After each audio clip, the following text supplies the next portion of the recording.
So hello and welcome to Bollywood Kesari और मैं हूं आपके साथ मानसी यादव। और आज हमारे बीच एक ऐसे अनुभवी एक्टर हमारे साथ जुड़ चुके हैं जिन्होंने लगान, गंगाजल, अपहरण जैसी कई बेहतरीन फिल्मों में एक से बढ़कर एक रोल दिए हैं। और आज उनकी एक फिल्म दादा लक्ष्मी के बारे में हम बात करने जा रहे हैं, जिसको माननीय राष्ट्रपति की ओर से सर्वोत्तम हरियाणवी फिल्म के रूप में पुरस्कृत किया गया है। तो सबसे पहले मैं स्वागत करना चाहूँगी यशपाल शर्मा जी का। यशपाल शर्मा जी, बहुत बहुत स्वागत है आपका बॉलीवुड केसरी में। आपकी फिल्म दादा लक्ष्मी जल्द ही 8 नवंबर को रिलीज़ होने वाली है। तो सबसे पहले तो इस फिल्म के बारे में हमें कुछ बताइए और इस फिल्म में आपका किरदार क्या होने वाला है उसके बारे में बताइए। दादा लक्ष्मी नाम है फिल्म का और पंडित लक्ष्मीचंद की लाइफ के ऊपर है ये, जो कि एक फोक सिंगर थे हरियाणा के। 1901 में पैदा हुए थे, 1945 में उनकी डेथ हो गई थी बड़ी जल्दी। लेकिन इस छोटे से वक्फे में उन्होंने जो ख्याति प्राप्त की, उन्हें शेक्सपियर ऑफ हरियाणा बोला जाता है, उनको कबीरदास ऑफ हरियाणा बोला जाता है, कालिदास ऑफ हरियाणा बोला जाता है, सूर्य कवि बोला जाता है, उनको गंधर्व पुरुष बोला जाता है, भविष्यवक्ता बोला जाता है। बहुत सारे उनके नाम उनके हैं। उनको वो मतलब पूजा करते हैं लोग। वो जिस तरीके का जो जो लिख गए, जो कर गए, जो गा गए, जो नाच गए, मतलब दुनिया अभी बोलती है कि हरियाणा के लोग बोलते हैं कि लक्ष्मीचंद से पहले के सांग, पहले का फोक और बाद का फोक, मतलब वो मील का पत्थर है। तो उस व्यक्ति की कहानी है ये। और मैंने उसमें दादा लक्ष्मी का ही रोल किया है, लेकिन जो मैच्योर है। मेरे से पहले जो पार्ट 1 है ये, उसमें इंटरवल तक एक बच्चा है 10-12 साल का, और उसके बाद एक यंग लड़का है हितेश और योगेश, इन्होंने किए हैं मेरे रोल। तो अभी पार्ट 2 जब आएगी तो उसमें मेरा काफ़ी काम होगा, इसमें थोड़ा कम है। इस फिल्म में जिस तरह से आपने एक्टिंग तो की है, साथ साथ इस फिल्म के डायरेक्टर और प्रोड्यूसर भी आप हैं। तो एक डायरेक्टर के तौर पर इस फिल्म से जुड़ना, क्या कुछ एक्सपीरियंस रहा एक डायरेक्टर के तौर पर इस फिल्म में काम करने का? नहीं, बहुत अच्छा। मैं को प्रोड्यूसर हूँ। मेरे मेन प्रोड्यूसर रविंद्र राजावत हैं, जो अभी आ नहीं पाए हैं कुछ वजह से। तो उन्होंने प्रोड्यूस की है। डायरेक्टर के तौर पे मुझे जो मज़ा आया है ना, कि जब आप बीज से लेकर के वृक्ष तक और उसके फल फूल तक मज़ा लो, पूरे प्रोसेस का, उसको पानी दिया, धूप ली, उसको खाद मिली, उसको पौधे को बड़ा किया, जैसे वैसा किया है मैंने। क्योंकि इसको बिल्कुल बच्चे की तरह परिपक्व किया है, मतलब वहाँ तक पहुँचाया है। तो मेरा ये अनुभव, क्योंकि मैं आज तक किसी भी फिल्म में ऐसा किया नहीं, तो ये जो अनुभव है कि हर चीज़ में इन्वॉल्व, एडिटिंग में भी इन्वॉल्व, म्यूज़िक में भी इन्वॉल्व, उसमें भी, कॉस्ट्यूम में भी, आर्ट में भी, हर जगह मतलब मैं इन्वॉल्व रहा, और अभी रिलीजिंग में भी मैं हो रहा हूँ। तो मुझे लगता है कि इससे बड़ा एक्सपीरियंस कुछ नहीं हो सकता, मतलब मेरे लिए। मुझे पता नहीं क्यों पैसे का कुछ नुकसान हुआ है, ठीक है, लेकिन मुझे जो मैंने गेन किया है ना यहाँ पर, वो ज़िंदगी भर के लिए एक पूंजी है, और वो मरते दम तक कोई छीन नहीं सकता। एक बायोपिक के लिए इस किरदार को चुनने के पीछे सबसे बड़ी वजह क्या थी? आपको ऐसा क्या लगा कि इस कहानी में ऐसा कुछ खास क्या है जिस पर फिल्म बननी चाहिए, और ये कहानी जो है वो ज़्यादा से ज़्यादा लोगों तक एक फिल्म के तौर पर पहुँचनी चाहिए? देखिए, कई बार आपके पास 50 कहानियाँ होती हैं, 10 फाइनल हो गई, 3 तो करनी ही करनी है, लेकिन कई बार आपने किसी एक बात सुनी और लगता है सब फेल। जैसे लक्ष्मी की कास्टिंग में हुआ ऐसा, 9 लक्ष्मी थे और जब एक मिला बाकी सब फेल। मैंने कहा नहीं, यही है।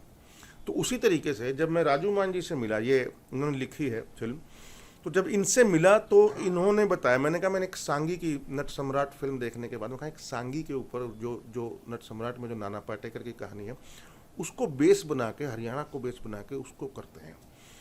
तो इन्होंने मुझे बोला कि अगर सांगी की करनी है तो पंडित लक्ष्मीचंद की कहानी करो, और उससे बड़ा सांगी कोई नहीं। और उसकी लाइफ जिस तरीके की है, इन्होंने बताया कि कितने उतार चढ़ाव, किस तरीके से वो बना, वो अपने आप में एक मिसाल है, मतलब।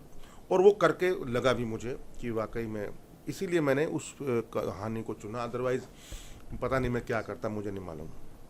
जिस तरह से इस फिल्म का टीज़र भी हमने देखा, ज़्यादातर जो फिल्म की शूटिंग है वो गांव में हुई है, वहीं पर ज़्यादातर जो सीन्स है वो फिल्माए गए। तो एक गांव में शूटिंग करने के समय क्या कुछ लगता है कि कोई मुसीबतों का सामने या कुछ मुश्किलें आई होंगी, क्राउड को किस तरह से मैनेज करना है, वहाँ पर लोगों को किस तरीके से एकजुट करना है शूटिंग के लिए, तो क्या कुछ लगता है कि गांव में शूटिंग करने का क्या कुछ एक्सपीरियंस रहा पहले तो, और क्या कुछ मुश्किलें आई तो उनको टैकल कैसे किया आपने? नहीं, मतलब जमाल गांव में शूटिंग किया हमने सिरसा के पास, बकरियां वाली, जमाल, नाथुसरी, चोपटा, ये 3-4 गांव थे, और एक और था कोई, मैं नाम भूल रहा हूँ। लेकिन जो सहयोग दिया ना उन्होंने, जमाल के लोगों ने जितना सहयोग दिया है, मैं हैरान हूँ। मतलब क्राउड के लिए आना हो, कुछ सामान चाहिए हो, कुछ प्रॉपर्टी चाहिए हो, कुछ गाय बैल चाहिए हो, भैंस चाहिए हो, मतलब ये जितना भी, कभी भी उन्होंने ऐसा नहीं किया। और बहुत ही अच्छे से उन्होंने सपोर्ट किया। जगत परदेसी हैंडल कर रहा था वहाँ का वो सारा, गिरिजा शंकर, मोदी, ये इन 3 लोगों ने सिरसा और जमाल में बहुत हेल्प की।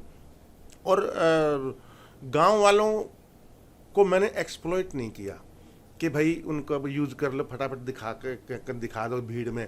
उनके क्लोज लिए मैंने, एंड दे कैन प्राउडली से कि yes I am in this film, क्योंकि दिखते हैं वो, बाकायदा विजिबल हैं। जिनके घर में शूटिंग किया, उनके मुंशी खान जी की डेथ हो गई, उनके भगवान उनकी आत्मा को शांति दे, लेकिन उन्होंने कितना सहयोग किया।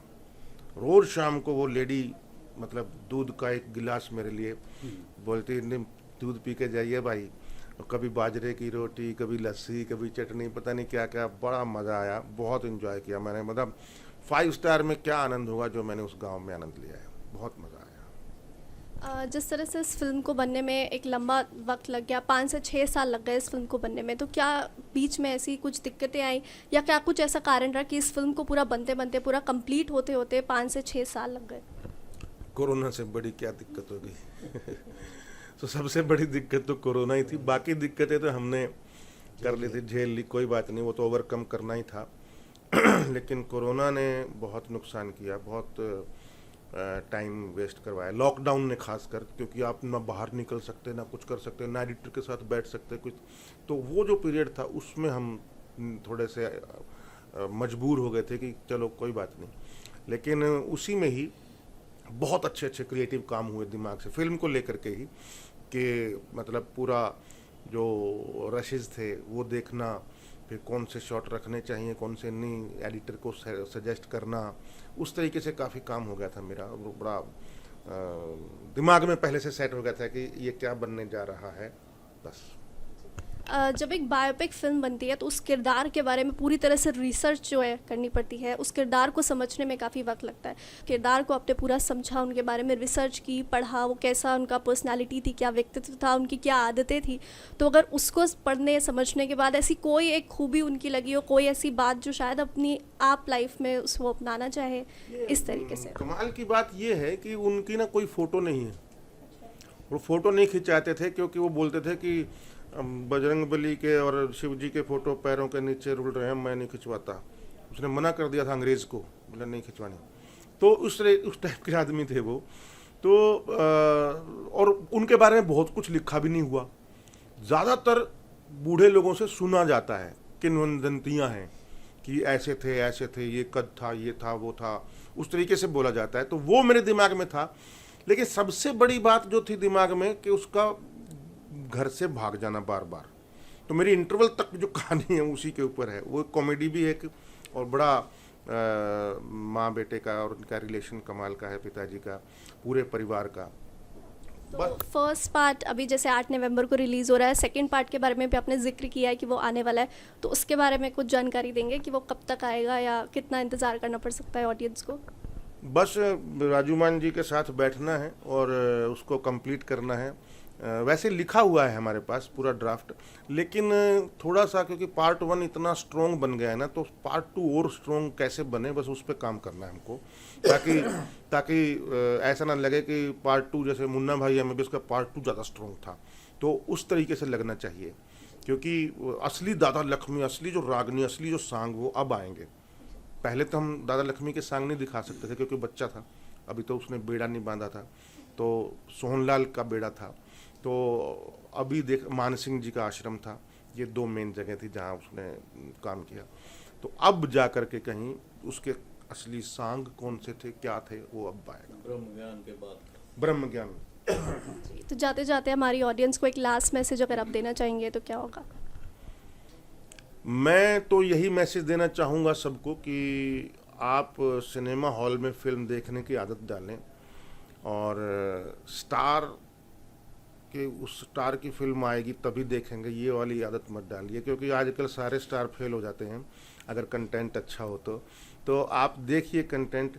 अगर आपको RRR से ज़्यादा मज़ा ना आए तो पैसे वापस। तो ये थे यशपाल शर्मा जी हमारे साथ अपनी फिल्म दादा लक्ष्मी के बारे में तमाम सारी बातें और जानकारी हमारे साथ शेयर की। तो यशपाल जी बहुत बहुत शुक्रिया हमारे साथ जुड़ने के लिए, हमें वक्त देने के लिए और अपनी फ़िल्म के बारे में काफ़ी कुछ जानकारी देने के लिए। और मेरी और पूरी टीम की तरफ से आपकी फ़िल्म को ऑल द बेस्ट और होप करूँगी कि ये फ़िल्म काफ़ी ज़्यादा लोगों को खूब ज़्यादा पसंद आए। Thank you.